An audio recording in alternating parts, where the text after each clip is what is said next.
Hey guys, I'm Łukasz. I'm lead AI engineer. Today we'll look into can local AI standing for the cloud. What we'll do is we'll prepare Docker with llama.cpp server, so it's easily deployable on any hardware. We'll use OpenCode because I find out that it's really nice. It has over 113k stars, and we'll deploy it on RTX 6000 Pro in the OpenCode. What OpenCode provides us is that we can use it in terminal, VS Code, and as a desktop app. So we have all options. We have agents, we have skills, prepared skills.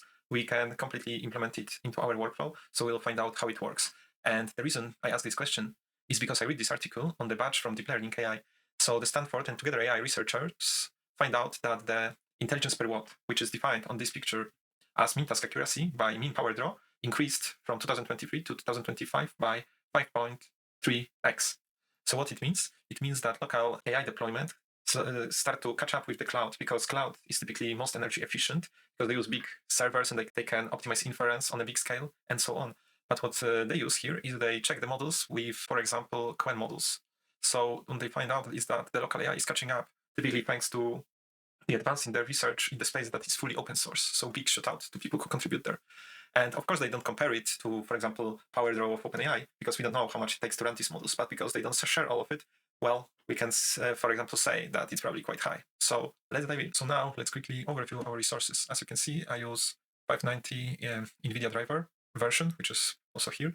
I can support up to CUDA version 13.1. Then my CPU is AMD Ryzen 9 9950X.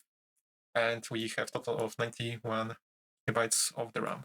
So what you will need typically is to install Docker, yeah? So I'll just make a quick overview because there is a ton of videos how to do it. So on Windows, you will need the Docker desktop app. On Linux, you can install Docker engine. And to have your NVIDIA GPU tied to the Docker, so it's recognized, you will need not this, but NVIDIA CUDA toolkit, container toolkit, which is here. You can just follow these instructions. Just watch out that if you do it, you do this. Then you need to configure it because people do this and then forget about the rest.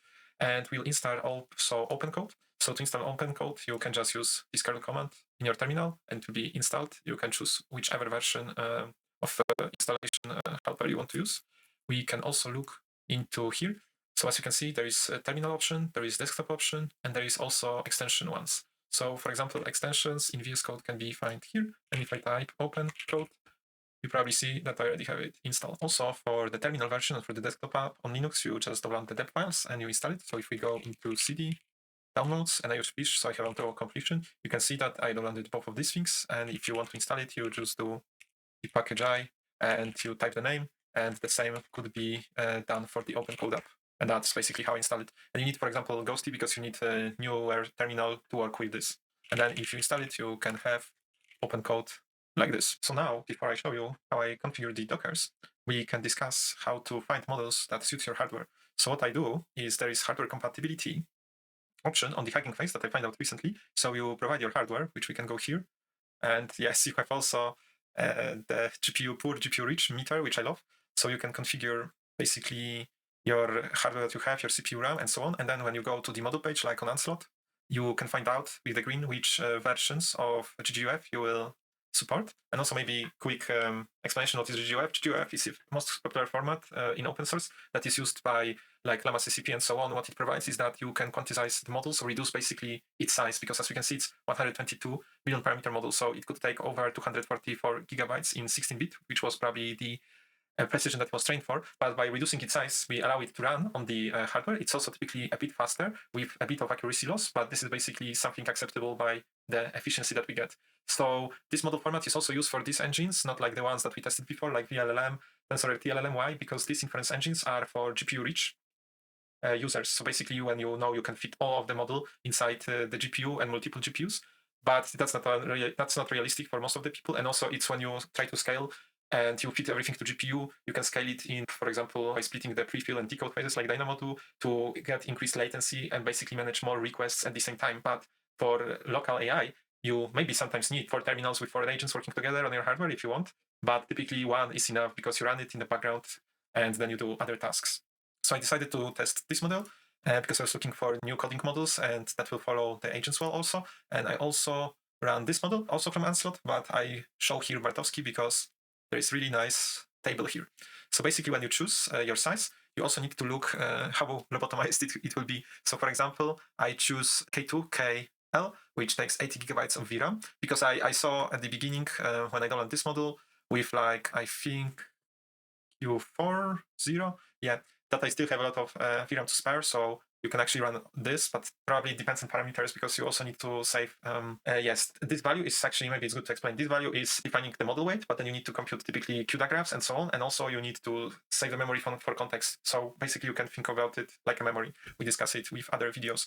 So what Bartowski do is that to each of the quant type, he provides description. So for example, we can see that Q6K is very high quality, near perfect, recommended. This is like, for example, the highest. But if we try to find mine, QA, so yeah, that's very low quality, but it's surprisingly usable because big models, if you quantize them, you can still get quite a lot of output that makes sense out of them. Okay, now quick reminder how you can download the models. So of course you can try and click it here and download normally, but if your internet is not really fast, which is my case, is that you can export HF token, then you enable HF transfer, and then what you do is you download the model. Oops. So you use HF download, and here you specify the name on the Hugging Face. So you can see this is copy pasted from here, and then you just include the file, and then this will download inside. Without this, inside the HF cage repository. So for example, here you can see that I'm loading the model from the Hugging Face Hub models cage and blah blah blah. The GGUF have a bit of specific format. So I do this because then each model is in the same one folder and I don't need to do much. You can also download model here and so on, but it really depends on you. And to use HF download, we use it in my last video, so you can check the repository, but also in PyProject.com, you just have HF transfer installed, Hugging Face Hub, and probably transformers, and that's it. Okay, guys, so now very quick overview of the Dockers, because you can just click it and run. Basically, the name, the network with bridge, so it's a bit separated, which is good practice. I use server QDA image, which provides low memory Docker image with just the server. Then basically the network that I created here, let's see, server. Then I mounted my environmental variable here, so I have HF token here and it automatically get it. So yeah, if you provide it in the Docker and then you copy paste it to Hugging Face, you technically leak it. So yeah, good practice. The ports mapped, this is all for the big models. Sometimes there are issues, so I just provide these flags everywhere because I have a ton of issues before with it. The llama cage, so it knows where are the models. The volume, so this will be universal, so you take your home name and then go to the Hugging Face root and so on. Also, now that I remember, when you download model, remember to have writes to the folder that goes, so to the Hugging Face, because otherwise, if you do HF download, it could provide you error because it creates multiple blobs of files. Basically, that's what it do. It creates blob of files, so if you lose connection or something, you can always restart if you download a big model with the instruction that I showed you guys, but you need to have writes to create these files, basically. So yeah, check and do it, because I gave these writes before, so it was working for me. And then model, so I find the model that got downloaded to the default folder, and then host, port, all GPU layers, context size, and I also needed to quantize my KV cage here because it was a bit too big, which is a nice thing that you can do it in llama.cpp, and it was for this model because, as we can see here, it's 2029 billion parameters still quantized, and this is 122, so there was a big difference basically. And now, so we can run it. Yeah, this is nvtop and htop, so we can see the memory utilization, wattage, temperatures, and so on. The CPU is important because I think I will not use a lot of it, like the RAM, but llama.cpp basically decide, and you can also define it yourself. So if you don't have enough VRAM, you can use the RAM of the CPU. It will be a bit slower because if some parts of the model are in CPU, everything will probably slow down to the lowest speed. Also depends on what exactly you do, but that's how it works. Okay, so I realized that maybe I was not showing, all of the Docker. So here it is, and because my image was here, I guess. And then the second Docker, it's very similar, and we just have more context because the model is smaller. I don't go into much optimization in these cases because I will need to read about it, and it takes a lot of time to record just this part. So as we can see, we have them here. I already pull everything, download models. So now we can run this model. So I just do this. What it do is Docker compose, hit go to my folder and run the name of the composer, and it's built. We can see here I always use the container. So I always use the Docker container plugin so I can do it quickly and show you guys. And as you can see, the memory get loaded and the GPU utilization also jump out a bit. I don't use that much of RAM. So basically I need to offload a lot to the CPU, so it will be quite fast. If I offload it to the CPU, then llama.cpp always try to optimize it in the best way possible. But typically when you offload to CPU, it becomes slower, yeah. There are some things that you can offload with not much of loss in this case, yeah. Okay, so now how to configure OpenCode, because we can do OpenCode and we see it runs. Well, first we need to, for the llama.cpp at least, define two files. If you don't have this, you need to create it. So now if I do cat OpenCode JSON, and let's open it higher. So we need to define this JSON schema when we define name and the base URL. So as it uses OpenAI protocol, we can just use localhost 8000 v1. And I define in my use case 2 of these models with their respective contexts. The output is like this. I think we can put it higher, but I put it like this for a test because I'm still figuring everything out. And I put the 2 models here. So I will provide it under the video, so you can copy paste it and then just change your model names or context and adjust it yourself. And these values came from Docker. So if we look, this is min-max, it's 131,000. And then here, this is also the same. And also there is another folder that we need. You can see we need to define this API key for OpenAI. It could be anything basically because we don't need it, but it's needed for protocol. Now I will quickly show the ways to run it that we discussed before. So the first one was OpenCode here. This plugin, honestly, it's not good. I will not use it. It's basically run the terminal command, as we can see. Can say hi. This is the localhost model. But yeah, basically the issue here is that as you can see, with a tab we can change the modes. I make like a script agent build and so on. But I will go more into it into terminal because if we see and I do Control P, this is the same shortcut as in VS Code. So it's kind of confusing to work in here.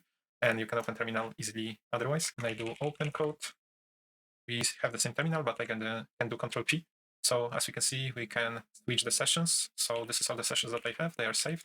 You can switch models. And what's interesting is that OpenCode provide you the models for free from these providers. So for example, this is Minimax M25 free, and I can say hello, which is not very good prompt, but I want something fast. And what we see is that it tracks the number of tokens used and so on. And the number here is high because it scans everything that we have in the repository in the folder that we open it. So for example, here, it will see all of these files and it loaded. That's why I have such context at the beginning. And now, so with the tab, we can change the agent. With Control P, we can switch sessions, open editor. There are skills that I don't use that much. We can hide tips, view status, for example. We can toggle MC to all other stuff. I think I changed theme somewhere. Oh yeah, switch theme. So here you can switch to, I don't know, this one is very popular, Cappuccino, but I use Aura. The other way is desktop app. So if I type OpenCode, this is the one that you install before from a dev file on the page. Okay, so here, as you can see, we can switch models. So for example, these 2 local models that I set up in the file. So this one is running now, so we'll use this. So again, I can do hi. So as you can see, it runs a bit faster. What I notice is that llamaCpp sometimes fall asleep if you don't send many calls to save resources. That's what I think is happening, which is nice. So in the desktop app, you can personalize much more things. Probably you can do it maybe with some config file also in the terminal, and you can provide some shortcuts and so on. What I find is that in the desktop app, it's easiest to copy paste things because if we try to do it in the terminal, sometimes it's a bit gimmicky. So now I will do Control Shift plus C. Okay, so I can copy it. But sometimes when I get a lot of output, maybe it's because I use Ghosty or something, I couldn't copy everything. But well, now it works well. So we see the number of tokens and so on. Now, what you can do is you can do OpenCode out login. And you can add all credentials that you have. So for example, GitHub Copilot, OpenAI. I use OpenAI. You basically log into the, for example, here I choose browser, you get link. And when you go into it, you log in, you authorize, and it adds the file automatically to the OpenCode JSON that we had before. Okay, so now we'll quickly go through the agents and mention also skills and tools. So if we go to OpenCode, I started the model. So we can see that there are general tools. For example, Explore. This is a tool, find my main app in folder. Let's see how it works. Also, what you can see here, it was before on the left side, but now it's on the right side, that you can find in which folder you are in. And here we see that we have sub-agent session task, and it looks now through the files of a repo that I tried to do. 10 tool calls, yeah. So it basically call LSLA over the repo to find what file I was talking about. So will we wait for it? There are multiple tools. You can define it in the main OpenCode folder that we're editing or in the folder when you have code. So for example, okay, so regarding the agents, we have sub-agents and primary agents. The difference is that sub-agents you can call with, for example, using your primary agents, you can specify. We can specify the model, defining model. But in this case, I was changing them, so I will switch them. You provide description for the LLM, so it will read it to check if it wants to use this tool. The temperature, which is creativity, so I put it on 0.4 because I was using it to generate scripts for the video. This is the script, how it looks like. And you can define tools that it should use. So all of these tools, like web fetch, edit, write, and bash, they are defined already in the OpenCode, so they are ready to use. And here are example of sub-agent that is also on the OpenCode. So if we go to it, you have explanation that primary agents are the main assistants that you interact with directly. And sub-agents are specialized assistants that primary agents can invoke for specific tasks, but you can also invoke them by mentioning the file. And here are the examples that I copy-pasted. And you also have the full documentation of what you can do. Here, for example, there are tools that I was talking about. So you have bash to execute shell commands. You can see the schema, edit to edit files, write, read, grab, to search file content, glob to find files by pattern matching, list files. This is to interact with server, apply patches to files, and skills. Also, you can load skills and to do write, to do read, web fetch, web search, question, and so on. You can define your own if you have a specific tool that you would like to have. Yeah, and here we see, yes, exactly. So it finds the app that I was mentioning. So this app I actually created with this agent, but I noticed that I put kind of too hard task to do because I wanted to find out the VRAM, what models, and if the model that I put calling inside the website, will it fit on my resources or not? Which I think many providers have issues too. So it was kind of too hard task for the quantized model. But yeah, I tried to help it, create advanced UV and so on, because it of course didn't manage the dependencies properly. But yeah, so now what I can do is I will invoke doc-writer sub-agent. Now we can see that create basically the documentation of what I created before that was not really working properly. Yeah, so it wrote README file. So for example, this full README was created. It also attach UV, it use PIP, but you should use that or synchronize with PyProject, but each model don't understand it, so that's fine. And it do some calls, troubleshooting. So it looks actually quite okay. So you can basically customize how you write documentation and everything. And then when you finish your job, you can just call these agents to let them create all of this for you, which is quite useful, or create anything you want. And this structure is quite easy to follow. I didn't have much issues here. And you also have the Discord community. And also you need to use good model that is good with tools and agenting workflow for this. So this could be actually simple prompt that you just call from the file. And actually we were talking about the files, what we can do. If you want to reference some file, for example, here I have video, you can just put it here and it will provide the path for it. The images also seem to be implemented, but this model doesn't support them. And if you want to tag specific file, you can do man key.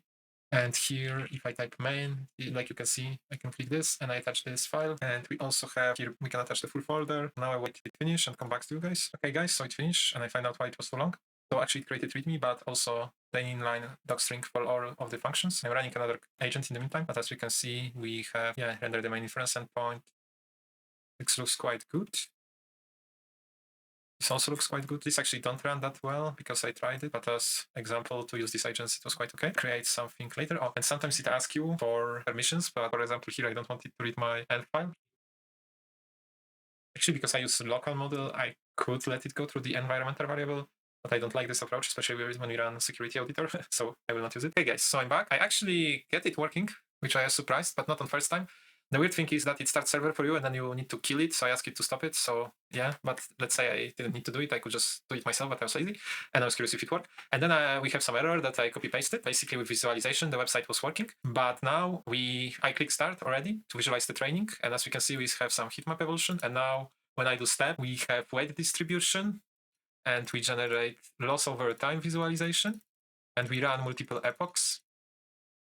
So now if I click this, we see that loss is oscillating and we can see here that it actually ran maybe some training log. We'll be curious how it looks like, but yeah, as you can see, try to converge and attention weights. I think this should be visualized and this, so it don't work perfectly. You can basically use it for some drafts. It worked nice for documentation and for security. When you don't make changes, I think it's also nice. And maybe you can create specific templates with visualization. I miss kind of VRAM for this because if I run higher quant of this model, this will work much better, but it is what it is. I don't use the full context, and technically you can just run better constructed prompt and everything. So yeah, it probably takes too much of the time to now go through it till the end, but basically, yeah, that's how I would like to end this video. See ya.